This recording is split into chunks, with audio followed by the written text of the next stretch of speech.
You know, I was never late to school. You're right on the dot, Eddie, Mrs. Carter would say. She used to make me smile. She was a sweet old lady.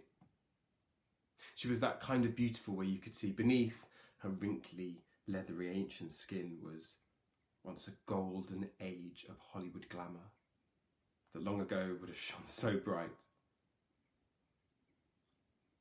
People weren't very nice to Mrs. Carter. Not everyone saw her beauty like I did. I told her she looked like a Hollywood actress, just trapped in an old lady. She'd laugh and tell me I wasn't far off, that she'd been quite a catch back in the day, and that one day God will set her free and she'll get to be that glamorous young woman again. You're right on the dot, Eddie. Right on the dot.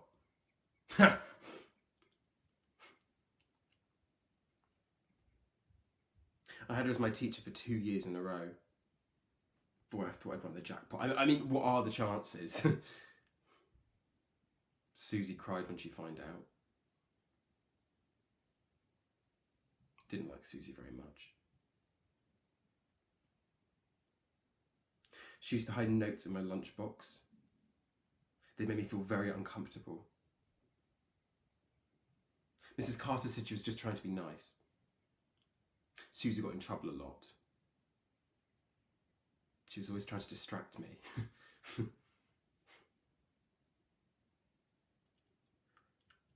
Mrs. Carter would treat the entire class to ice cream on the last day of school each year just before the summer term. I mean, wow, what a nice lady. I would get so excited the night before. I could hardly sleep. I remember Dad calling in from the lounge room. "You better be asleep in there, Eddie Stanton, or there's going to be trouble!"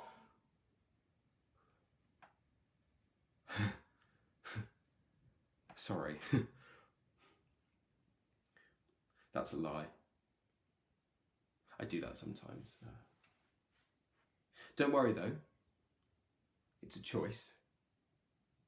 It's nice thinking if he was there, he'd call out something like that. "Boy, don't make me come in there."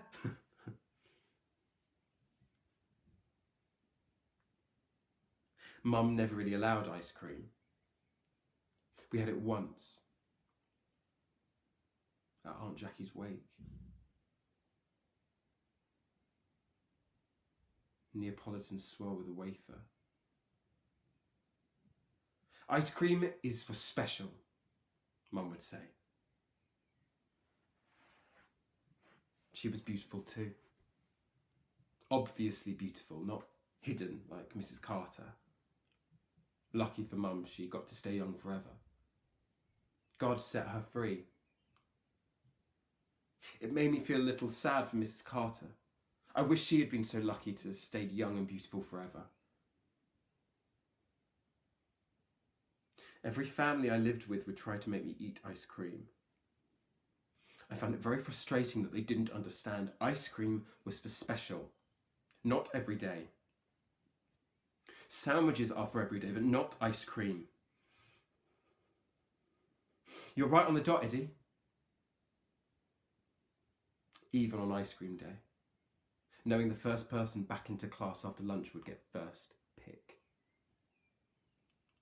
All the other kids loved ice cream, but they were never in a rush to get in because they all ate it at home. It wasn't special to them. But I had kept it special. They didn't understand that life is about choices. All through school, people try to teach you that life is about good and bad, about right and wrong. But it's not. Life is about choices. I never wanted to go to university. I had the grades. Being smart comes easy to me. I knew what I wanted to do didn't require a degree, so not going was the obvious choice. In that final year, while everyone else was panicking about applications and jobs, I got to realise a dream I'd had since I was in year 5 with Mrs. Carter. By the age of 10, I'd figured out exactly how much money I had to save in order to afford my very own ice cream truck by the end of year 13. And boy, oh boy, I actually did it. I was meticulous. I picked it up 1 month before the end of term to allow plenty of time to perfect my driving. I was so excited the night before. It was just like being 10 years old again. I really could hardly sleep. I hadn't told Mrs. Carter I was coming to surprise her in my very own ice cream truck. I wrote her every year, and she always sent me a Christmas card in response. She said it was so funny that she was still teaching in the same block. She was also still in touch with Susie and gave me her address if I ever wanted to surprise her sometime.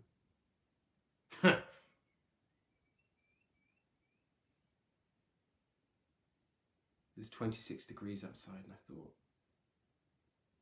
yes, this is perfect. I'd already driven the truck around the block a few times, but I hadn't played the ice cream music. See, I'd made a choice to save it for special. I jumped into the van and loaded it up, and the seat felt bouncy, and man, oh man, I felt alive. I reversed out the driveway, and as soon as I got into third gear, I knew it was time.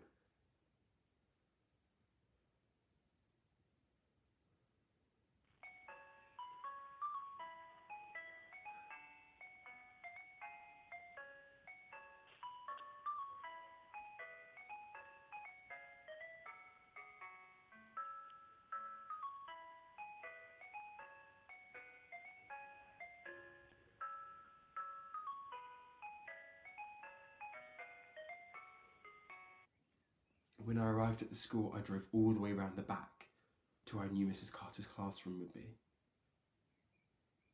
I felt quite overwhelmed with excitement that this was all happening. After all these years of making good choices. I pulled up right next to the classroom. All the kids inside ran to the window.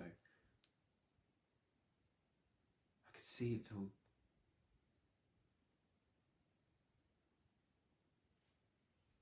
tufts of breath, their tiny faces against the window with their eyes wide open like bugs.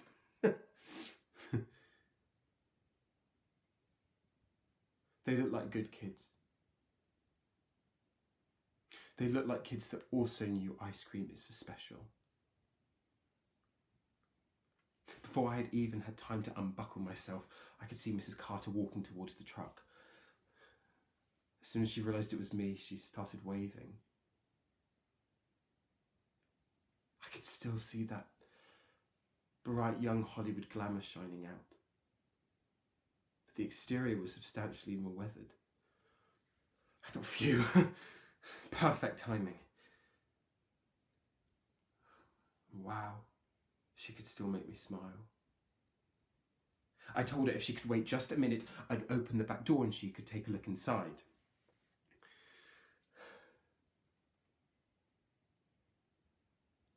I told her many times in my letters how special she was to me. Just as special as my mum. Just as much as special as ice cream. She asked for a triple choc swirl in a waffle cone. I told her she could come up inside, but there wasn't any ice cream for her. She looked confused. I laughed and reminded her she already had ice cream inside the classroom. The ice cream she'd brought in. And as ice cream is only for special, you can't have two in one day.